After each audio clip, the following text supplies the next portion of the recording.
Hey guys, this is Vernier for cardrunners.com, bringing you the fourth video in the Building Good Poker Study Habits series. And the video centers around, or I should say the series centers around 10 steps to more mindful poker. And today we're going to look at step number 4, which is to examine 5 or more hands where you 3-bet a player from the blinds who open from the button. So kind of not quite the inverse of what we did in step number 3, but you are the one 3-betting with initiative. So once again, I recommend that you start some kind of a spreadsheet, and I did that in my Google Docs. So I call it practice number 4, 3-betting villain on the button from the blinds. So now we're going to go to Hold'em Manager. We're going to go to more filters, and I'm going to get rid of the current filters that I have, and my position is going to be from the blinds. So I'm just in the main filters. And pre-flop action facing hero will have 1 raiser, and the raiser's position is going to be from the button. So that said, we will also do a 3-bet. So did 3-bet is true. Save it. And let's see. Does not look like it's a big winning play for me, but let's take a look at some of these pots. So we will start with the ace 10. Actually, doesn't look like there's a lot going on, so I'll pick the ones where at least I saw a flop. All right, so here's one. So we have, let's take a look. Raise from the button. The player's playing 23-20. So, date, let's see when this one happened. I'm actually going to bring this down. On the 5th, 1-5-2013. My hand, king of diamonds, jack of diamonds. Good hand to be playing back versus a button raiser. Villain hand, I don't know. Villain type, I think I said the villain's playing 23-20 over 30 hands. So I don't know a lot, but seems like he has stats that are kind of converging on a reasonable tag. So I end up 3-betting here, and he ends up calling. The flop gives me a lot of backdoor equity, so it gives me backdoor diamonds, backdoor straight, and I've got overcards. So I'm going to bet here 12 into 21, and he ends up folding. So I'm just going to fire here. So category, I don't know how well this applies, but the notes will be smallish c-bet with backdoor equity on wet flop. So I ended up betting, 12 into 21? And the villain's got pretty good odds to continue here, but he just ends up folding.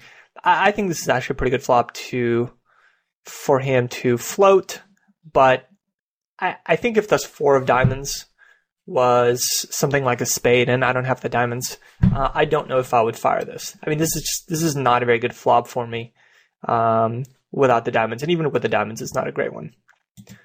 So I'm not going to be c-betting every single flop, but I did on this one. All right, so let's take a look at this hand, the jack-8 suited. So the hand was also from the 5th. Jack of hearts, 8 of hearts.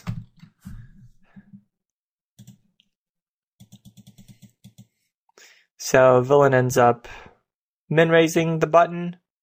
And let me take a look at how often he folds. He folds about 52% of the time. So I think calling here is fine. In fact, calling here might even be preferable to 3-betting, just given the price that I'm getting and his small 3-bet size, or his small raise size. But I also don't mind. So I'm going to make a note here. Call or 3-bet preflop. Villain folds 50% of the time to 3 bets. Now, the other thing that I want to know is how often he folds post-flop. So post-flop, let's take a look. I don't have those stats here. I just redid my computer. So he folds to c-bets about 60% of the time. So villain folds 50% of the time to 3 bets, folds to c-bets roughly 60% of the time. So given that info, I don't mind the 3-bet. Basically, I'm going to be 3-betting and then continuation betting and hoping that basically he's going to call and speculate, and I might get some, I might get that extra $5 in when I continue. So pretty good flop for me. I flopped a flush draw, and I've got second pair coming up. So I'm going to bet this. He ends up calling. The turn is a 3. I end up betting again, basically to fold out floats. The 3 should not change much, but on the off chance that he's speculating with, he might, I don't even know if he would have 9s here, but like, I don't think 9s are going to fold. But if he was just random floating me, he's going to be folding here. So I'm not sure about the turn bet here. This is something that I want to see. I do still have equity, so it's not like I am, just betting blind. Turn bet, I am not sure. Villain hand, and the villain type would be 24-21 over, I think, a pretty good sample size. So he's got 681 hands.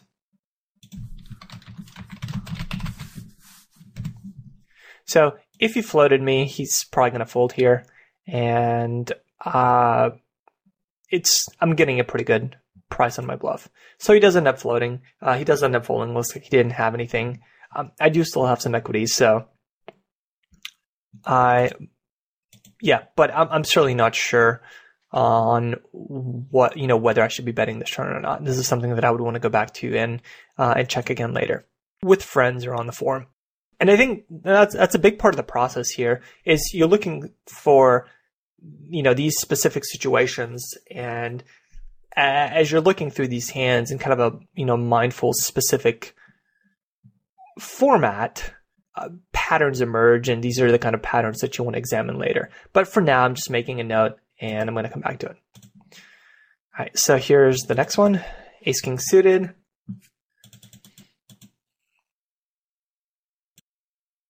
We're not too terribly deep, but I'm certainly going to be 3-betting ace-king suited.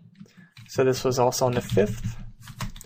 1/5/2013. Ace of hearts, king of hearts. I don't know what the villain has, but let's see what kind of villain he is. He's 24-20 over 75 hands. Over 75 hands. So I flop the wheel and backdoor flush draw. So I bet and he calls. The turn is a 6. Check, check. The river's a jack. And it goes check, check. And he had pocket 8s. So pretty straightforward post flop. So the villain had pocket 8s. Category. Villain got to showdown in position. So pretty straightforward, I would say. I think he played it fine. I don't think I can bet at any point after the flop, so I'm pretty happy with my play there. All right, so here's one where I ended up, let's take a look at this one. I ended up just check folding with my ace-king. Versus Steve, yeah. Let's see how often he flop versus c-bet. Well, I don't have enough stats on him, but this is the kind of flop where I have no equity, and I'm just going to get floated on and called a lot. Queen high, like queen 7 with a flush draw. It's just a spot where I'm going to be check folding a lot. And, well, I should say I'm going to be check folding a lot here because this is a spot where I don't expect to have a lot of fold equity post flop. So I'm going to make a note of this hand. It happened on the 28th. And it's a ace king offsuit. I don't know what Stevia had. And I'm just going to call him Stevia, but 21, 18, 6, just very, very solid numbers. Category, not really a category here, but missed flop, check folded on queen 7-3. I think it's queen 7-3. Yes. Heart, heart. And I think that's pretty straightforward as well. All right, so let's take a look at the last one where I ended up having the jacks. So raise, I 3-bet the 26-18 player, and he ends up making it 24, and I think that's pretty straightforward shove here. He ended up having queens. So, oh, this is actually a hand that we played earlier, so I'm going to pick another one then. This is a hand that we played. This is one of the big pots that I lost. But I think even then I said it's fairly straightforward. So let's take a look at this queen's hand. So min raise on, I think this might be another one that we already played. I think I want to flip against ace king. So let's not look at that one as well. Ooh, let's take a look at this. And queen's hand. All right, so this should be interesting. So, on the 29th, I have queen, queen, and I think we'll know what villain has. So the villain is 33-18, and 5.3. And let's see what happens. So pre-flop, okay, pre-flop's pretty standard. I bet here to get value. He ends up calling. I like that. And I ended up checking, and he ends up betting.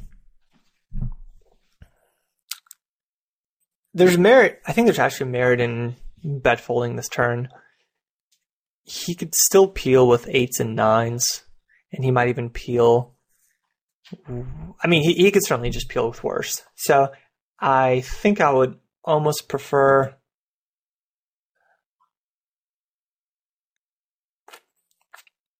I think I just like, betting again and then giving up if anything else happens. So I think it's a pretty straightforward. Yeah, just definitely calling down here. I'm not crazy that he bets again on the river. It just seems very value-y, but I do think he would check back 8s and 9s, but he might have floated me with like king jack. I'm just getting really good odds. I'm getting almost 4-1, so I need to be correct, 21% of the time. So he ended up having the trips. I guess my big question is, should I? Category, I'll just say got value owned. And my question is how to play that turn. Should I just bet one more time and give up to any more play from villain? And I actually kind of like that as I'm looking at it now.